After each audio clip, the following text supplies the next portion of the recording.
Hello বন্ধুরা, কেমন আছো তোমরা সবাই? আশা করি সবাই খুব খুব ভালো আছো। তোমাদের ভালোবাসা, তোমাদের সাপোর্টে আমিও ভালো আছি। তোমাদের সুমিত্রা জানি অনেকটা ভালো আছে। তো দেখো, আজকে আমি আরও একটা রেসিপি ভিডিও নিয়ে চলে এসেছি। আজ বানাবো কলা পাতায় মোরলা মাছ। আমি কিন্তু ফার্স্ট টাইম ট্রাই করছি, যদি কোনো ভুল ত্রুটি হয় তাহলে কিন্তু ক্ষমা করে দিও। তো দেখো, মাছগুলোকে খুব ভালো করে ধুয়ে রাখা হয়েছিল, একদম সাদা চকচক করছে। তো ভালো করে মাছগুলোকে ধুয়ে রেখে দিয়ে, আর কলা পাতা কিন্তু মাস্ট, কলা পাতায় যেহেতু করা হবে তো কলা পাতা তো চাই। আর এখানে দেখো, আলু ভাজা থেকে একটু মোটা করে কাটা আলু নিয়েছিলাম দুটো মাঝারি মাপের পেঁয়াজ। তোমাদের কাছে যদি মাছটা অল্প থাকে তাহলে একটা পেঁয়াজ, বা বেশি থাকলে দুটো পেঁয়াজও দিতে পারো। পেঁয়াজটা দিলে কিন্তু বেশ ভালোই লাগে, খারাপ কিন্তু লাগে না। আর এখানে দেখো, পেঁয়াজ দিয়ে দেওয়ার পর এখানেও দুটো টমেটো কাটা ছিল অন্য রান্নার জন্য। আমি এখানে দিয়ে দিলাম পরিমাণ মতন একটা টমেটো। এইবারে আমি দিয়ে দেবো পরিমাণ মতন লবণ। লবণটা কিন্তু এখানে খুব মাস্ট, মানে পরে কিন্তু লবণটা মেশানো যাবে না, তাই পরিমাণ মতন লবণটা দিতে হবে। আমি এখানে ছোট চামচে 4 চামচ লবণ দিয়েছিলাম, একদম পারফেক্ট হয়েছিল। তোমরাও কিন্তু লবণটা পরিমাণ মতন বুঝে দিও, পরে কিন্তু অ্যাড করা যাবে না। হলুদ গুঁড়োটাও এখানে কিন্তু আমি পরিমাণ মতনই দিয়েছিলাম, যাতে বেশিও না হয় আবার কমও না হয়। তো দিয়ে দিলাম এখানে লবণ আর হলুদ, আর দেব আমি জিরের গুঁড়ো আর ধনের গুঁড়ো এখানে মিক্সড করা রয়েছে, তাই জন্য আমি প্রায়, এটা অনেকটা বড় চামচ তো, তাই প্রায় হাফ চামচেরও বেশি মতন আমি দিয়েছিলাম জিরের গুঁড়ো ধনের গুঁড়ো মিক্সড করে।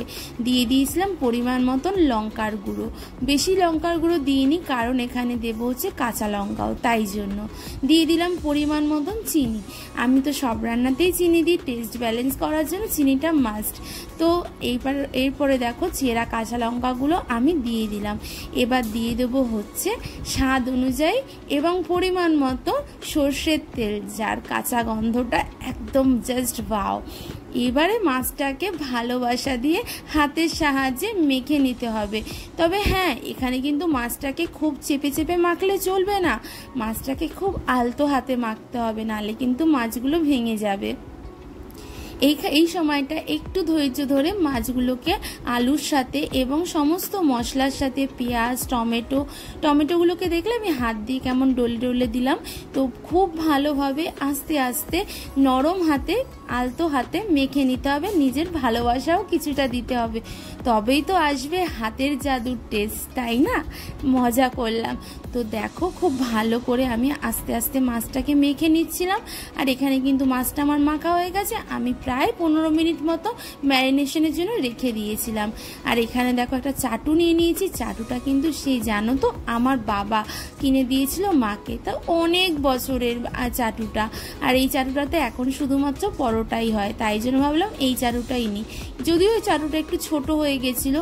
আর ওই যে বললাম কলা পাতা আমার দুটো জোগাড় করতে পারিনি, তাই জন্য একটা কলা পাতাকেই 2 অর্ধেক করে নিয়েছিলাম। কলা পাতাটাকে সেট করে দিলাম চাটুর মধ্যে। এবার মাছগুলোকে সুন্দর করে বসিয়ে দেবো চাটুটার মধ্যে, যাতে চাটুটার মাঝখানেই মাছগুলো থাকে। ভালো করে হাত দিয়ে সুন্দর করে সাজিয়ে দেবো, যতটা ভালো দেখায় ততটা। তোমরা সবাই হয়তো পারো, কিন্তু আমি তো ফার্স্ট টাইম ট্রাই করছি, তাই জন্য একটু তোমাদেরকে বলে দিচ্ছি। আর বন্ধুরা, তোমাদের কাছে রিকোয়েস্ট করছি, প্লিজ প্লিজ প্লিজ আমার ভিডিওগুলো অ্যাড সহ পুরোটা দেখো, প্লিজ কেউ স্কিপ করো না। যদি তোমাদের আমার ভিডিও ভালো না লাগে তাহলে চালিয়ে রেখে দিও। তোমাদের কাছে তোমাদের সুমিত্রা জানির অনুরোধ রইল, প্লিজ প্লিজ প্লিজ আমার পাশে থেকো। এতদিন যেভাবে আমাকে সাপোর্ট করেছো, যেভাবে ভালোবাসা দিয়েছো, তোমাদের জন্যই সুমিত্রা জানি আজকে এখানে। তো তোমরা ছাড়া সুমিত্রা জানি কিছুই না। প্লিজ স্কিপ করে দেখো না, অ্যাড সহ পুরো ভিডিওটা দেখো। হ্যাঁ, আর দেখো, এখানে আমার মাছটা কিন্তু সাজানো হয়ে গেছে। আর ওই যে কাঁচা লঙ্কাগুলো যে ছিল, সেগুলোকেও বেশ সুন্দর করে আমি আমার মতন করে সাজিয়ে দিয়ে দিলাম। দেখো কত সুন্দর লাগছে। আমার মা তো এই দিয়েই ভাত খেয়েছিল, জানো তো। মাদের লাইটারটা আমাদের সাম্য বাবা কোথায় ফেলে দিয়েছে মনে হয়, তাই জন্য দেশলাই কাঠি দিয়ে গ্যাসটা ধরিয়ে দিলাম। আর গ্যাসটা কিন্তু অবশ্যই মিডিয়ামে রাখবে, হাই ফ্লেমে একদমই রাখবে না। মিডিয়ামে থাকলে কি আস্তে আস্তে হবে, আর আলুগুলোও সিদ্ধ হবে, মাছটাও সিদ্ধ হবে, সমস্ত মশলাটাই তো হাতের উপরে মাখা, তো সব কিছুর কাঁচা গন্ধ যাতে একদম না থাকে তাই জন্য লো ফ্লেমে রেখেছিলাম। আর দেখেছো কেমন জল বেরিয়েছে, ফুটছে। আর একটু থালা দিয়ে ঢেকে দিলাম। ঢেকে দিয়ে আমার তো আর তর্স হয় না, আবার ফিরে এসেছি, দেখছি মাছটার কি অবস্থা। টেনশনও হচ্ছিল, ফার্স্ট টাইম ট্রাই করছি তো তাই। দেখেছো কেমন তেল ছাড়ছে আর অনেকটা জল বেরিয়েছে। পেঁয়াজ ছিল, টমেটো ছিল, লবণ ছিল, মাছটা ফ্রিজে ছিল, সেই সমস্ত জল অনেক বেরিয়েছে। তো মাছের একটা পিঠ হয়ে গেছে মনে হচ্ছে, বুঝে আমি মাছটাকে পাতাটাকে টেনে একটা ভাতের হাঁড়ি সরার মধ্যে নিয়ে নিলাম। নিয়ে এবার আরেকটা কলা পাতার মধ্যে আমি মাছটাকে ট্রান্সফার করব। খুব গরম হয়ে গেছিলো, আমার খুব অসুবিধাই হচ্ছিল প্রথমবার, তো যাই হোক তা হলো, চেষ্টা করেছি এবং সফল হয়েছি, এটাই হচ্ছে বড় কথা। একটু গ্যাসের মধ্যে পড়েছিল, হচ্ছে চাটুটা ছোট ছিল একটু, বললামই প্রথমে, তাই জন্য জলগুলো বেয়ে মানে কলা পাতা থেকে নিয়ে পড়ছিল। তো দেখো এক পিঠ তো খুব ভালোভাবে হয়ে গেছে। এবার উল্টো পিঠ করে আমি চাটুটায় দিয়ে দিলাম আরেকটা কলা পাতা দিয়ে, আর গ্যাসের ফ্লেমটা আবার কিন্তু আমি লো করে দিলাম। এবার জলটা একদম যখন আস্তে আস্তে শুকিয়ে যাবে তখন বুঝবে যে মাছটা হয়ে গেছে।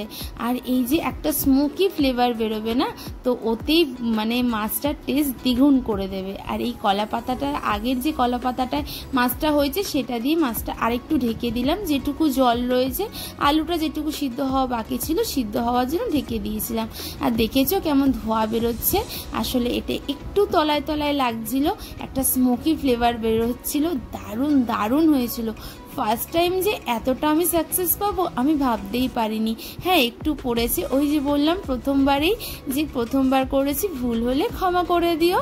তো দেখো মাছটা কিন্তু একদম পারফেক্টলি রেডি হয়ে গেছে। আর আমি একটা আলু তুলে দেখছিলাম সিদ্ধ হয়েছে কিনা, তো দেখো আলুটাও কিন্তু একদম সিদ্ধ হয়ে গেছে আর মাছটাও পারফেক্টভাবে রেডি হয়ে গেছে।